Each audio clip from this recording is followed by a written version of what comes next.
Hey everybody, Dan here with Pain Free You. Today I really wanted to talk about how understanding chronic pain helps eliminate it. So I promise to get to that in a minute if you stick around. If you like this content, give it a thumbs up, hit the subscribe button. Check out my playlists for a fast start playlist.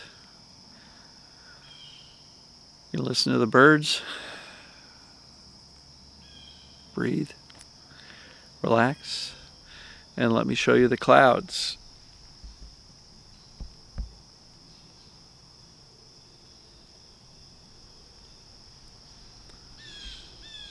Beautiful blue sky, white clouds, love it.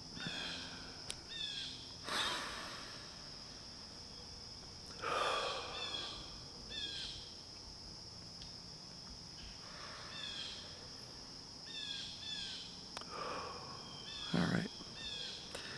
So, in this video, I really wanted to talk about how understanding chronic pain helps you eliminate it. All right. So, if you're brand new to my stuff, I just pointed out the Fast Start playlist. Go to dansyoutube.com, click on playlists. The very first one is Dan's Fast Start. It's a series of videos that explains really how all this stuff works. But to this video, I just really wanted to say that understanding chronic pain is the first step in order to eliminate it. Because if you don't know how chronic pain works, what causes it, how it functions in this human system, it's going to be really hard to eliminate it, right? So understanding it is really job number one. So I can help you with that. Acute pain is different from chronic pain. Acute pain is, somebody punches you in the face. Ouch. It's going to hurt for a little while, right? That's acute pain, but typically over a period of time, you start to feel better. Acute pain. You have an accident. You break a bone.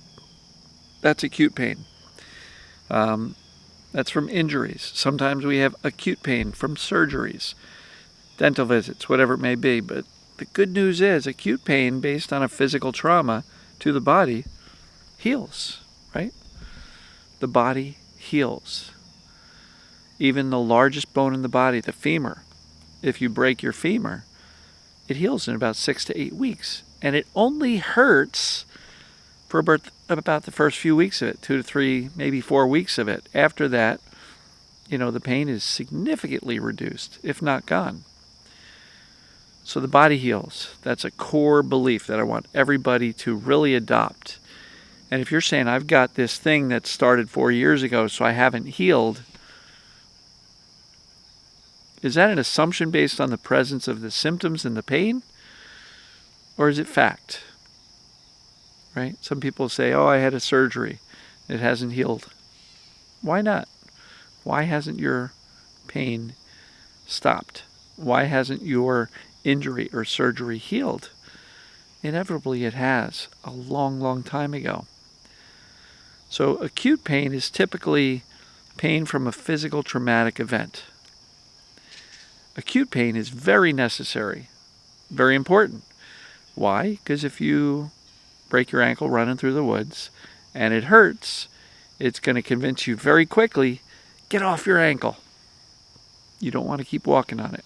Don't run on it. And so acute pain is very valuable. It's really important. None of this work that I teach will shut off acute pain, right? Meaning, if you hurt yourself, you will still feel it and you will still be protected by the normal acute pain mechanism. Because I have had people say, well, Dan, if I teach my brain to turn off the pain, does that mean, if I burn my hand on a stove, I'm not going to feel it? Yes, of course you will. We cannot override the brain's natural inclination to use pain to protect us and warn us. What we're trying to do here is deal with the chronic stuff. All right? You can't really turn off acute pain. I will tell you, in the case of a true injury, the more calm you respond, you'll still get pain. But it may not be as intense as if you're freaking out about a true injury. So let's talk more about chronic pain, because I think that's really where the vast majority of you folks watching this are stuck. Chronic pain is when the symptoms last much longer than a normal healing process. So typically there's a 6 to 8 week, guidepost, so to speak, to say, well, if your symptoms have been around for more than 6 to 8 weeks, it's likely that your brain is creating the symptoms, not your body. Why? Because most true injuries heal within that 6 to 8 month period. Now, what's interesting is a lot of chronic pain, people will say, well, the pain started here. What happened? Did you have an accident? No, it just kind of started.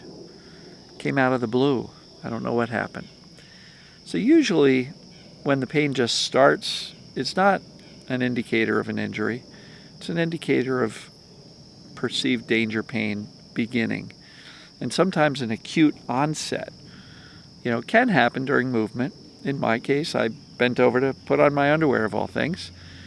An embarrassing start to 13 years of back pain and sciatica. Ridiculous. But one would think, oh, you must have thrown your back out. You pulled your back out. Well, Sarno used to say, we can't throw our back out. The spine and back is one of the most encapsulated, protected parts of the human body, and we don't just throw it out by bending over. But what we do get often is an acute onset of pain or spasm. And that's what happened to me. Initially to start this, and then over and over and over for 13 years I had multiple acute onsets of back pain from bending over. My brain learned very quickly and very certainly that bending over was dangerous, although it never was. And I can say that since I ended my pain, I have no physical limitations. I can work out. I can go kayaking for 8 hours on a lake sitting on an uncomfortable kayak, get up, lift the kayak, put it on the roof of the car. I moved several times after I got better from pain, and me and my son would load furniture in and out of the truck, carry boxes and boxes, and load up a full 17-foot, U-Haul truck by ourselves, just he and I.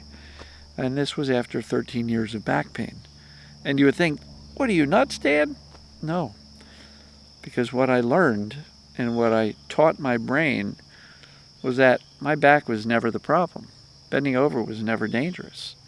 Because here I went and I loaded the truck multiple times, because I moved multiple times over the first, 10 years after I got rid of my pain. It was never the back. It was always the brain's perception that there was a problem. So an acute onset of TMS, perceived danger pain, feels an awful lot like an injury. But look, if that pain lasts longer than 6 to 8 weeks, it's not an injury. It's TMS. It's perceived danger pain, right? For anybody wondering, what's TMS? Dr. Sarno, discovered or founded or started speaking about this stuff in the 1970s and 80s. TMS was his term for tension myositis syndrome. And then through iterations, it's now the mind-body syndrome. He's written a couple of books. But Sarno's theories are all about the emotions as being the cause of the pain. What's interesting, his very first book was Tension and Stress. And then later he started talking about emotions. I've been really positioning the cause of pain to be perceived danger. Sometimes the perceived danger is actual. You fall down a step and you break a bone, or you bang yourself up against the floor at the bottom of the staircase. In that case, the danger is actual. You fell. But in most cases of chronic pain, either that actual danger that caused the pain in the beginning has already healed, right? Because again, if it's lasting longer than 6 to 8 weeks, inevitably the body has already healed. And if the pain persists longer than that, it's because the brain's attention and fear on the pain is what's keeping it going.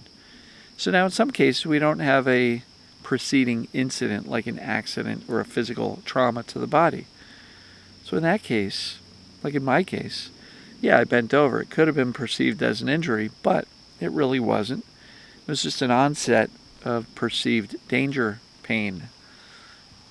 The brain perceived danger, turned on the pain, and then the pain itself, and then the subsequent trauma of going through the medical system and becoming fearful and believing I had a bad back and thinking about it and talking about it and avoiding it and stressing out and suffering with it.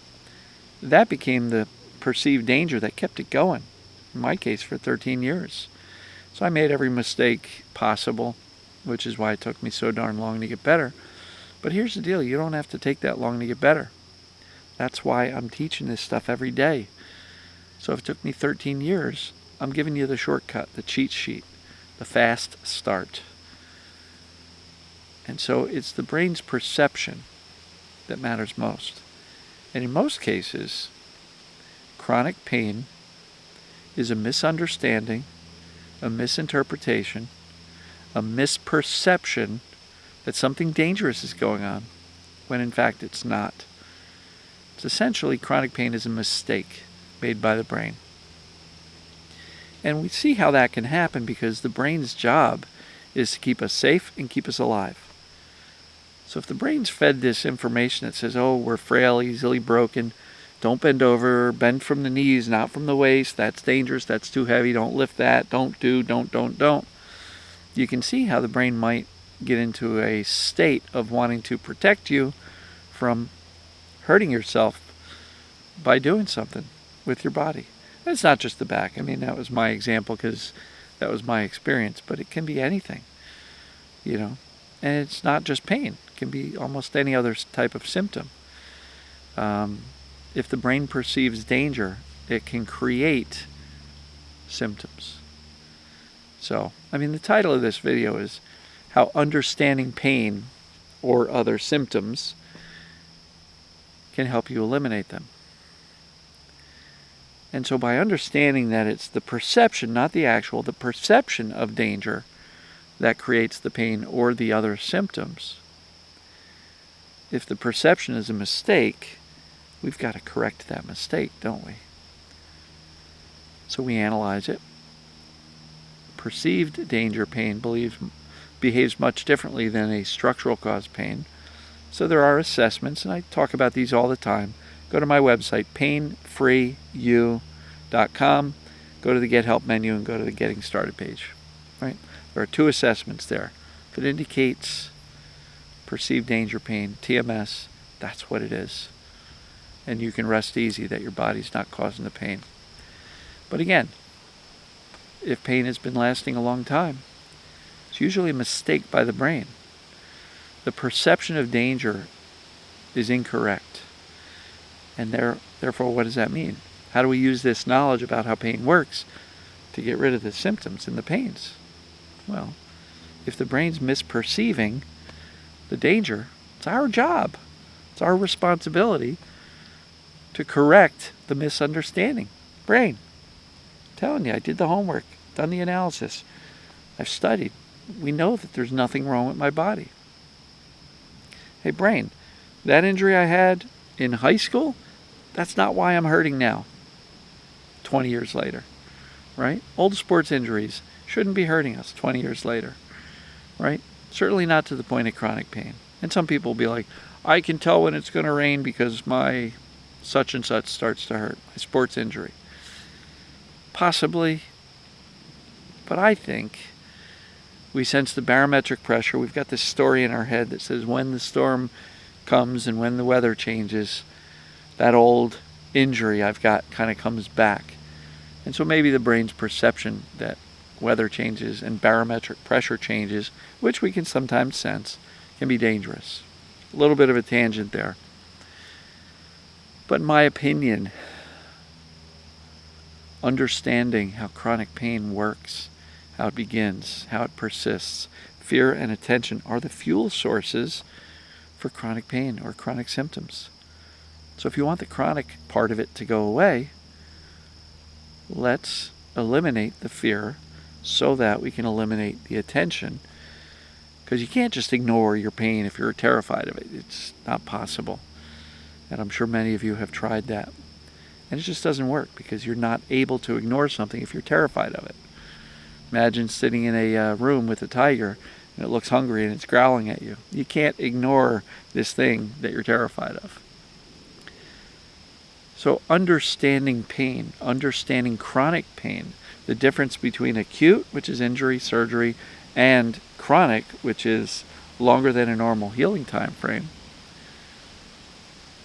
makes a big difference, because once you understand it, you can go, I know what this stuff means. I know what's going on.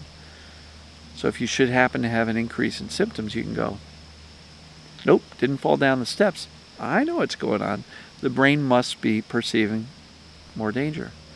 And therefore, I don't need to worry about it. I can teach and reinforce with my brain that I'm actually already okay. Brain, you can turn down those sirens. There's no need for them, because I'm okay. And if you can consistently show up as unconcerned by the chronic symptoms or pains, guess what? Eventually the brain goes, Dan's no longer concerned by these symptoms and sensations, so I guess he's okay. And when the brain feels safe, the whole system can calm down. So I'm going to wrap this one up here. Love you all, and we'll see you tomorrow. Take care, everybody.